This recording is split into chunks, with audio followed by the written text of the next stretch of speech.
আসসালামু আলাইকুম প্রিয় দর্শক, আমিরুল মোমিনিন মানিক আপনাদের প্রত্যেককে আমন্ত্রণ জানাচ্ছি চেঞ্জ টিভির এই লাইভ পর্যালোচনায়। প্রিয় দর্শক, আমাদের আজকের বিষয় হচ্ছে ৩ ইস্যুতে হঠাৎ বাংলাদেশ ভারত স্নায়ুযুদ্ধ, চীনের পাল্টা অ্যাকশন, অত্যন্ত গুরুত্বপূর্ণ সংবাদের উপর পর্যালোচনা। আপনাদের মতামতগুলো ইউটিউবের কমেন্ট বক্সে গিয়ে লিখুন প্রিয় দর্শক। আজকে বিকেলে হঠাৎ করে বজ্রাঘাতের মতো একটা খবর এসেছে। এতে কি বাংলাদেশ খুব ক্ষতিগ্রস্ত হয়েছে নাকি ভারত ক্ষতিগ্রস্ত হয়েছে? আচমকা কেন এই ধরনের খবর? এর পেছনে কারণ রয়েছে। দেখুন, আজকের সবচেয়ে ব্রেকিং নিউজ হচ্ছে ঢাকার সঙ্গে সরাসরি ফ্লাইট স্থগিত করেছে এয়ার ইন্ডিয়া। এয়ার ইন্ডিয়া হচ্ছে রাষ্ট্রীয় বিমান সংস্থা। তার মানে চিন্তা করুন কোন দিকে যাচ্ছে পরিস্থিতি। ঢাকার সঙ্গে সরাসরি ফ্লাইট স্থগিত হয়ে গেছে। চলুন আমরা ব্যাখ্যা শুনে নেই। কি ব্যাখ্যা দিচ্ছে তারা? উচ্চ জেট ফুয়েলের মূল্য এবং আকাশসীমায় চলমান বিধিনিষেধের কারণে ২০২৬ সালের জুন থেকে আগস্ট পর্যন্ত ঢাকাসহ বিভিন্ন আন্তর্জাতিক রুটে ফ্লাইট কমানোর ঘোষণা দিয়েছে ভারতের রাষ্ট্রায়ত্ত বিমান সংস্থা এয়ার ইন্ডিয়া। বৃহস্পতিবার এক সংবাদ বিজ্ঞপ্তির মাধ্যমে সংস্থাটি জানিয়েছে, আকাশপথের বিধিনিষেধ এবং আন্তর্জাতিক পর্যায়ে জেট ফুয়েলের অত্যাধিক মূল্য বৃদ্ধির কারণে এই সিদ্ধান্ত নেওয়া হয়েছে। আমি নিশ্চিত প্রিয় দর্শক, তো তবে এই পরিষেবা একাধিক অঞ্চলে কার্যকর হবে বলে জানানো হয়েছে। কিছু রুট সাময়িকভাবে সম্পূর্ণ স্থগিত করা হয়েছে, আবার কিছু রুটে ফ্লাইটের সংখ্যা কমিয়ে আনা হয়েছে। এই পরিবর্তনের ফলে ঢাকা ছাড়াও শিকাগো, সাংহাই, সিঙ্গাপুর এবং মালের মতো গুরুত্বপূর্ণ গন্তব্যগুলোর আকাশপথে যাতায়াতকারী যাত্রীরা সরাসরি প্রভাবিত হবেন। প্রিয় দর্শক, এবার এয়ার ইন্ডিয়া কর্তৃপক্ষ জানিয়েছে যে শেষ মুহূর্তে ফ্লাইট বাতিল করে যাত্রীদের বিভ্রান্তিতে ফেলার চেয়ে আগেভাগেই এই যৌক্তিক সমন্বয় বা রেশনালাইজেশন করা হয়েছে যাতে শিডিউলের স্থিতিশীলতা বজায় থাকে। সংস্থাটির নতুন সূচি অনুযায়ী এশিয়া অঞ্চলের মধ্যে মুম্বাই ঢাকা রুটের সরাসরি ফ্লাইট সাময়িকভাবে পরিপূর্ণভাবে সাময়িক কিন্তু পরিপূর্ণভাবে স্থগিত করা হয়েছে। এছাড়া দিল্লি থেকে ঢাকা, কাঠমান্ডু, কলম্বো, ব্যাংকক, কুয়ালালামপুর ও সিঙ্গাপুর রুটের ফ্লাইটের সংখ্যা সাপ্তাহিকভাবে কমিয়ে আনা হয়েছে। এয়ার ইন্ডিয়া দাবি করেছে যে নেটওয়ার্কের স্থিতিশীলতা বজায় রাখা এবং যাত্রীদের শেষ মুহূর্তের ভোগান্তি কমাতেই এই পদক্ষেপ নেওয়া হয়েছে। তবে সংস্থাটি জানিয়েছে যে এই সীমিত কার্যক্রমের মধ্যেও তারা প্রতি মাসে ১,২০০টির বেশি আন্তর্জাতিক ফ্লাইট পরিচালনা করবে। সংস্থাটি আরো জানায়, উত্তর আমেরিকার রুটে দিল্লি শিকাগো ফ্লাইট সাময়িকভাবে বন্ধ রাখা হয়েছে। দিল্লি সান ফ্রান্সিসকো রুটে সাপ্তাহিক ফ্লাইট ১০টি থেকে কমিয়ে আনা হয়েছে।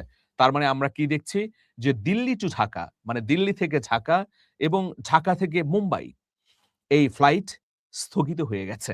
বাংলাদেশে ২৪ আগে প্রচুর সংখ্যক মানুষ মুম্বাই, দিল্লি এবং অন্যান্য রাজ্যের রাজধানীতে যেত চিকিৎসার জন্যে, ব্যবসায়িক কাজে, ভ্রমণের জন্যে।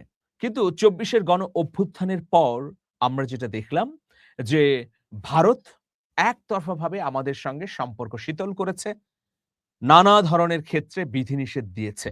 ফলশ্রুতিতে তারা প্রত্যাশা করেছিল নির্বাচিত সরকার এলে বাংলাদেশের সঙ্গে সম্পর্ক আবার পূর্বাবস্থায় ফিরিয়ে নিয়ে যেতে পারবে। কিন্তু সে আশায় গুড়ে বালি হয়েছে। এই মুহূর্তে বাংলাদেশের যে কূটনীতি সেটা অত্যন্ত ন্যায্য রয়েছে বলেই আমরা মনে করি। কারণ বাংলাদেশ আগের মতো একমুখিতায় প্রবেশ করেনি। নির্বাচিত সরকার যদিও ভারতের সঙ্গে সম্পর্ক উন্নয়নের কথা বলেছে, সম্পর্কের দরজা খোলা রেখেছে, কিন্তু ভারতের কাছে লেজুর বৃত্তি করেনি, করছে না। এই ৩ মাসে এটা স্পষ্টভাবে প্রমাণিত হয়েছে। আমি যা সত্য সেটাই বলছি। দেখুন, ৩টি গুরুত্বপূর্ণ বিষয় সম্পাদিত হয়েছে। একটা হচ্ছে তিস্তা প্রকল্প। এই তিস্তা প্রকল্পটি কাকে দেয়া হবে এটা নিয়ে কিন্তু নানা ধরনের জল্পনা-কল্পনা চলেছে।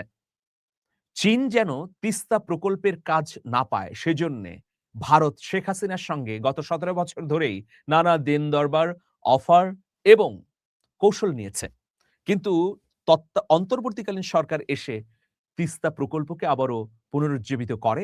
তার ধারাবাহিকতায় এই সরকার এই প্রকল্পটিকে চীনের কাছে দেবে বলে সিদ্ধান্ত চূড়ান্ত হয়ে গেছে। এটা হচ্ছে ১ নম্বর বিষয়। ২ নম্বর বিষয় হচ্ছে পদ্মা ব্যারেজ।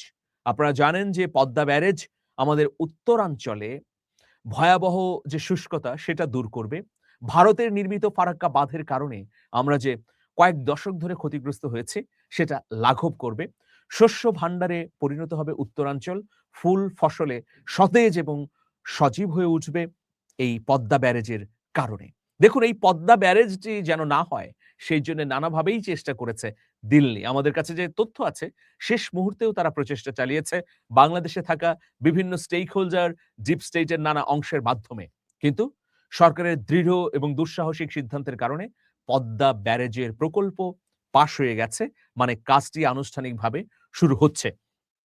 ৩ নম্বর বিষয় হচ্ছে, দর্শক এটা অনেকেই জানেন না। আমি কালকে একটি পর্যালোচনা করেছি যে পাকিস্তানের সঙ্গে ১০ বছর মেয়াদী তথ্য আদান-প্রদান, গোয়েন্দা তথ্য আদান-প্রদানের চুক্তি হয়েছে। এই ৩ কারণে ভয়াবহ অস্বস্তির মধ্যে আছে ভারত। ভারত যে প্রত্যাশা করেছিল যে বাংলাদেশ সম্ভবত শেখ হাসিনার আমলের মতোই নির্বাচিত সরকার এলে আবারও দিল্লির দিকে ঝুঁকে যাবে। কিন্তু ভারতকে বুঝতে হবে গত ১৬-১৭ মাসে নানা ধরনের ডাইমেনশন তৈরি হয়েছে। প্যারাডাইম শিফট হয়ে গেছে।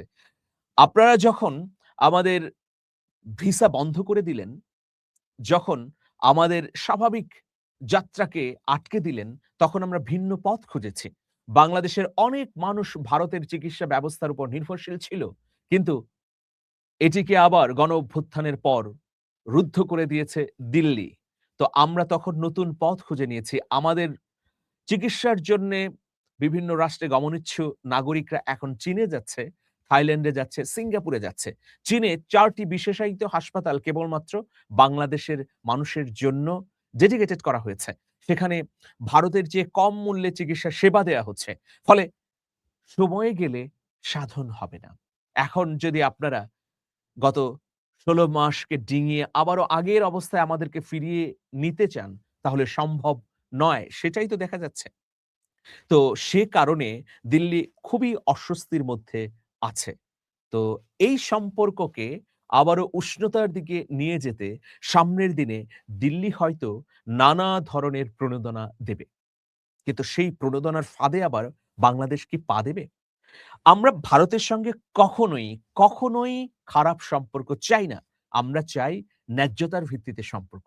আমরা চাই যে এমন একটি কূটনৈতিক পন্থা আমরা তৈরি করব যাতে আমাদের স্বাধীনতা, সার্বভৌমত্ব রক্ষিত হয়, অরক্ষিত থাকে আমাদের সীমান্ত, অরক্ষিত থাকে আমাদের সার্বভৌমত্ব। সেই জায়গাটিতেই আসলে আমাদের কথা এবং সেটাতেই বিতর্ক। আমরা স্বাধীনভাবে যেন বিশ্বের যেকোনো রাষ্ট্রের সঙ্গে সম্পর্ক গড়তে পারি। ভারত আমাদেরকে বলে দেবে এরপর আমরা চিন্তা করব বা কাজ করব। সেটা হতে পারে না। যেটা হয়ে এসেছে সেটা অতীত। আমরা যেমন এই সময়ে দাঁড়িয়ে আমরা খুবই নিন্দা করছি মার্কিন যুক্তরাষ্ট্রের সঙ্গে বাংলাদেশের ওই অন্যায্য এবং নিকৃষ্ট চুক্তিটি সম্পর্কে, একইভাবে বর্তমান সরকারকে অভিনন্দিত করছি কয়েকটি চুক্তি এবং কয়েকটি প্রস্তাবনা দ্রুততম সময়ের মধ্যে বাস্তবায়নের উদ্যোগ নেয়ার জন্য। যেমন আমি বললাম পদ্মা ব্যারেজ। এটা একটা ঐতিহাসিক সিদ্ধান্ত নিয়েছে এই সরকার। দ্বিতীয় বিষয় হচ্ছে যে তিস্তা প্রকল্প চীনকে দেয়া। এটিও একটি দুর্দান্ত এবং মাইলফলক সিদ্ধান্ত। আর তৃতীয় বিষয় হচ্ছে যে ভারতের উপর নির্ভরশীল না থেকে বরং একটি ব্যালেন্স রিলেশন তৈরির জন্যে পাকিস্তানের সঙ্গে যে গোয়েন্দা সম্পর্ক তৈরি হয়েছে সেটিও গুরুত্বপূর্ণ। তবে এই সম্পর্ক যেন আবার পাকিস্তানের আঁচলতলে আমাদেরকে না নিয়ে যায়। বরং পাকিস্তানের চোখে চোখ রেখে যেন আমরা কথা বলে আমাদের সমস্যার সমাধান করতে পারি। একইভাবে ভারতের চোখে চোখ রেখেও যেন আমরা আমাদের সিদ্ধান্ত নিজেরাই গ্রহণ করতে পারি। তো প্রিয় দর্শক, তো এই পরিস্থিতিতে এই যে তিস্তা প্রকল্প সেটা নিয়ে চীনের কি মন্তব্য? সেদিকে আমরা জানতে চাই। দেখুন চীন সাম্প্রতিক সময়ে বাংলাদেশের ব্যাপারে খুবই কনসার্ন। তারা এই তিস্তা প্রকল্প যেন বাস্তবায়িত হয় সেজন্য বারবার ধরনা দিয়েছে বিগত সময়ে। আপনারা নিশ্চয়ই জানেন যে ২০২৪ সালে যে সম্পর্কের একটা শীতলতা তৈরি হয় চীনের আওয়ামী লীগের সরকারের সঙ্গে, যখন বেইজিং বুঝতে পারে যে শেখ হাসিনা আসলে দিল্লির কাছে নতজানু, দিল্লির কথা ছাড়া, দিল্লির অনুমতি ছাড়া তিস্তা প্রকল্প বেইজিংকে দেবে না। তখনই কিন্তু সম্পর্ক শীতল হতে থাকে। কিন্তু এখন পাল্টা অ্যাকশন হিসেবে চীন এটা স্পষ্টভাবে বলেছে যে প্রতিবেশী দেশগুলোর কার সঙ্গে কি সম্পর্ক হবে সেটা ওই দেশ এবং চীনের উপরই নির্ভর করছে। এখানে তৃতীয় কোনো শক্তি যদি নাক গলাতে চায় বা বাধা দিতে চায়, তাহলে তাদেরকে কিভাবে প্রতিহত করতে হয় সেই কৌশল এবং কর্মপন্থা আমাদেরও জানা আছে। দেখুন, চীনকে এই তিস্তা প্রকল্প দেবার কারণে আমাদের আঞ্চলিক নিরাপত্তা, ভূ-রাজনৈতিক পরিস্থিতি আরো ইতিবাচক পর্যায়ে গেল। কারণ দেখুন, আমরা যদি আগ্রাসনের শিকার হই, তাহলে প্রথমত আমাদের প্রতিবেশী, নিকটতম প্রতিবেশী, সীমান্ত ঘেঁষা প্রতিবেশী ভারতের পক্ষ থেকে আসতে পারে। দ্বিতীয়ত আন্তর্জাতিক কোনো শক্তির পক্ষ থেকে আসতে পারে। সেটা মার্কিন যুক্তরাষ্ট্র হতে পারে, চীন হতে পারে, অন্য যেকোনো শক্তি হতে পারে। কিন্তু আমাদের ১ম প্রায়োরিটি যেটা, যে সীমান্তকে সুরক্ষিত রাখা, আমাদের অধিকার নিশ্চিত করা, সেই জন্যে এই যে তিস্তায় যে প্রকল্পটি হাতে নিল, যে প্রকল্পটি চীনকে দেয়া হলো, সেটা একটা দুর্দান্ত ঐতিহাসিক উদ্যোগ। কারণ এই প্রকল্পের মধ্য দিয়ে চীনের মাধ্যমে বিপুল সংখ্যক অবকাঠামো তৈরি হবে। নদ-নদীর পানি প্রবাহের একটা সুনির্দিষ্ট আ গতি হবে। এরপর এই অঞ্চলে এমন উন্নয়ন কর্মকাণ্ড সাধিত হবে, যার ফলে আমরা ব্যবসা-বাণিজ্যের ক্ষেত্রে আগের তুলনায় ৩ গুণ থেকে ৪ গুণ এগিয়ে যেতে পারবো। একইভাবে আঞ্চলিক নিরাপত্তার ক্ষেত্রে বাংলাদেশের জন্য একটা ভারসাম্য তৈরি হবে। সুতরাং এখন আমরা দেখতে পাচ্ছি যে এই বিষয়ে ভারতের যে উষ্মা, সেটা ভারতের থাকতে পারে, কিন্তু আমাদের এটা হচ্ছে গৌরবের একটা বিষয়। আমাদের কূটনীতির ক্ষেত্রে ভারসাম্য তৈরির একটা বিষয়। সেটা চলতে থাকুক। আমরা কারোর সঙ্গেই বৈরিতা চাই না। আমরা চীনের সঙ্গে যেমন সম্পর্ক চাই, ভারতের সঙ্গেও সম্পর্ক চাই, সেটা ন্যায্যতার সঙ্গে, পাকিস্তানের সঙ্গেও সম্পর্ক চাই উইন-উইন সিচুয়েশন এ। প্রিয় দর্শক, চলতে থাকুক বাংলাদেশ তার নিজস্ব কূটনৈতিক স্বাধীনতায়। ভালো থাকবেন, শুভেচ্ছা নিরন্তর। আল্লাহ হাফেজ।